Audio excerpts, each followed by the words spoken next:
Hey, Aaron here, and here's the second ever Recording Like MacGyver video. Today I'm going to talk about the 8 things not to do if you want to grow your music business or your entertainment business or your any business for that matter. So let's hop right into the 8 things not to do, 8 pitfalls to avoid when building your music business.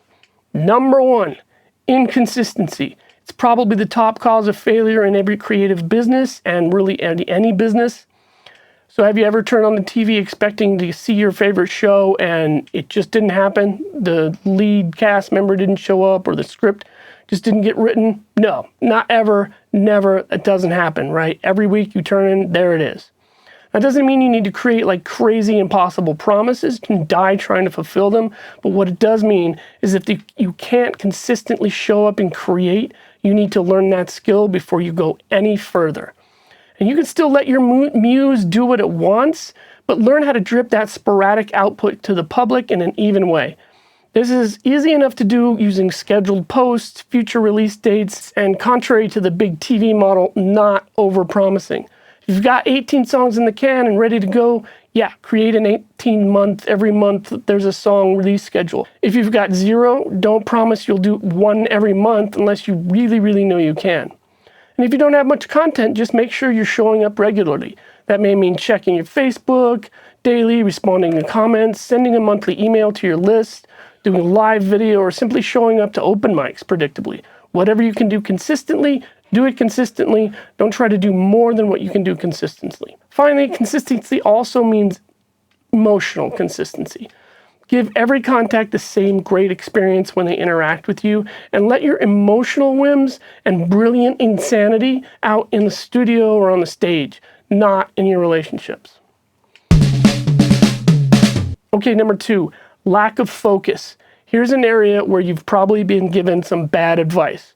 I'm sure you've heard something along the lines of, like, start a podcast, write sync cues, write a blog post every day, post on Facebook 3 times a day every day, learn to play all the hits and you'll always have a gig, put your music in every licensing library, be present on every social media platform, send your music to blogs, radio stations, magazines, all of this stuff. It's too much stuff.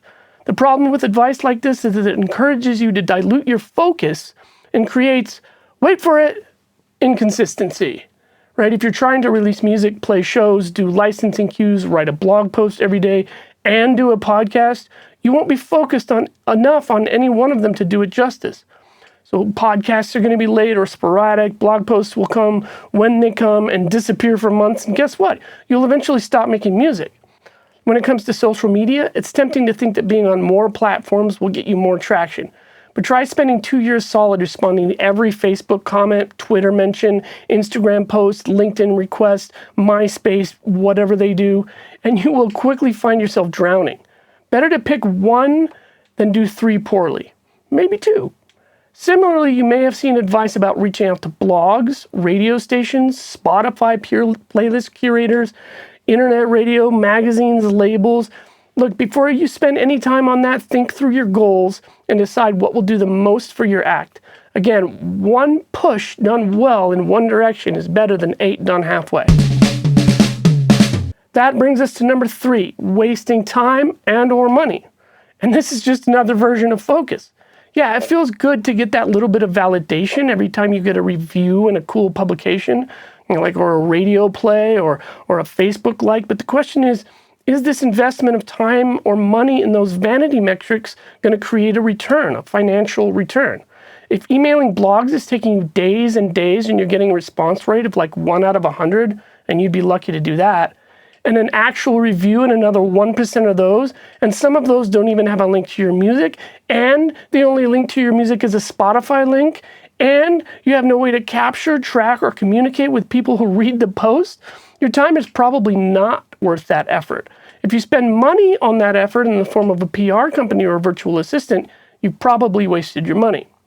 Maybe you're convinced that 2 or 3 music business courses at $1,000 a pop will do the trick, or someone told you that you need a bunch more gear, or you think you'll do better if your album is mastered by the best absolute badass mastering engineer in the whole universe, or worse, you've bought into some pay-to-play scheme. Some of those things might help you go forward, but most will waste your time and your money.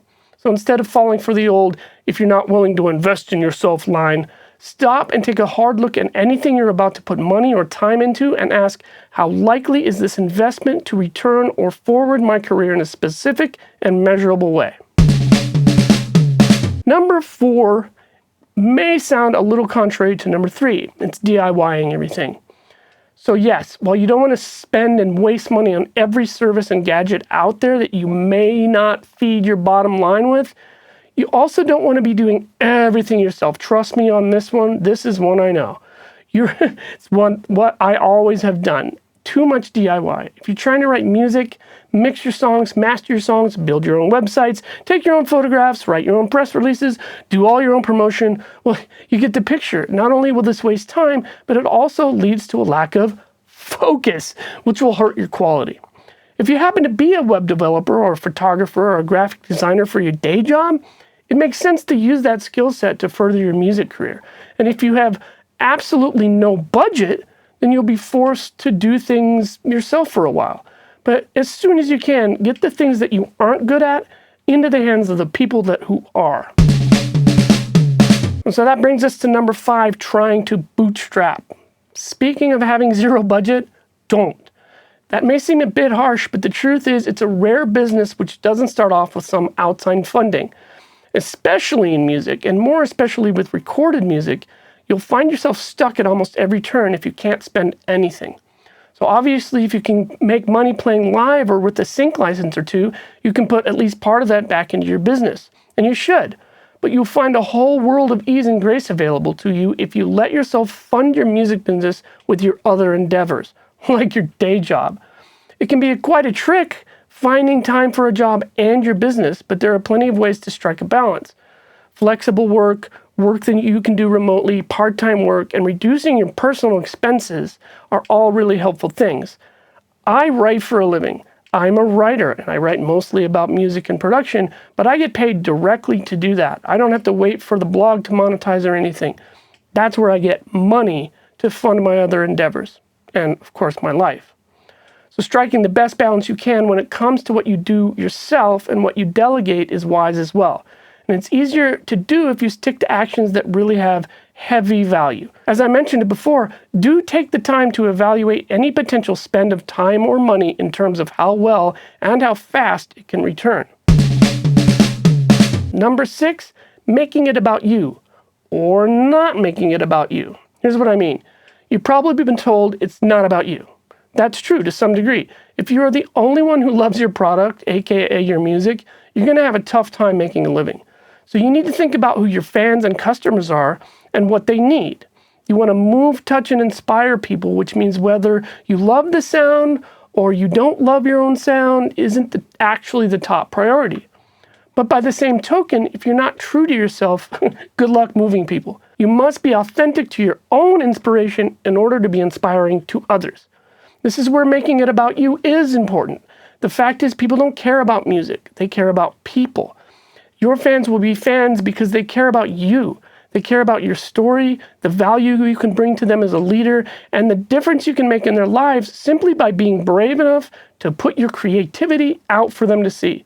So remember to tell your story, create an experience, and think about how that story affects other people more than about how it affects you. Number 7, and I hate this one, shallow relationships. So it's really tempting to try to build as many relationships as possible, because we all want to get as many fans as possible and as many business connections as possible and as many touches on social media and radio and blogs as possible. But if you'll refer to pitfalls 2 and 3 I just talked about, you'll remember that many of the quick one-off relationships you gather will end up being valueless. So instead of foregoing a deep connection in favor of more connections, be sure to cultivate your best relationships.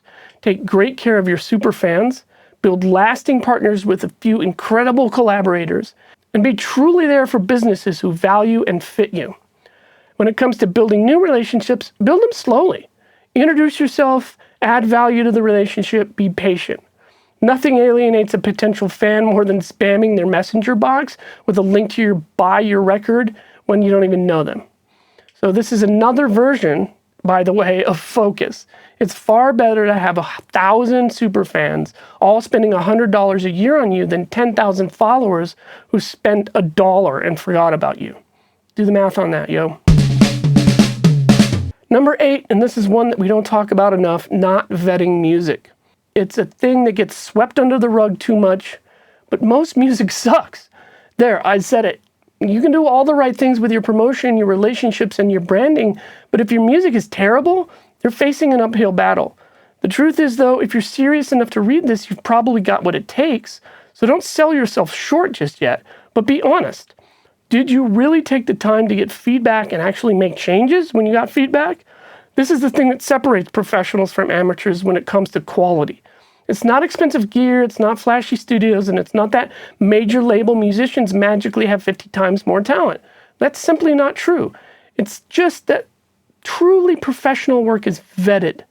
So professionals seek feedback at every stage from ever-widening circles of unbiased listeners.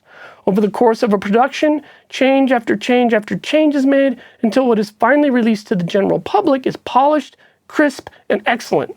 If it's not, it's scrapped or continues to be honed. Processing your work this way will give you confidence when it comes to promote it and virtually guarantee that your audience is impressed, and will involve more people, meaning more people will spread the word. So vet your work. So there's my 8 pitfalls to avoid when building your music business. Now it's time for you to subscribe to the channel and then go forth. When you go down this path called art for a living, you really can't predict how it's going to work, and everyone's path is different. Hell, it's not even the same landscape every time. And the music business can look like a jungle, an ocean, a vast expanse of barren space, or a war zone. However, those of us who have been meandering and careening and bumbling through the land for years can tell you a few things to avoid. There's not much we can tell you about where you'll go and what you'll do, but hopefully with some of these warning signs posted, you'll be able to get somewhere beautiful. Again, I've been Aaron. This is Recording Like MacGyver. Subscribe your ass off. Go. Bye.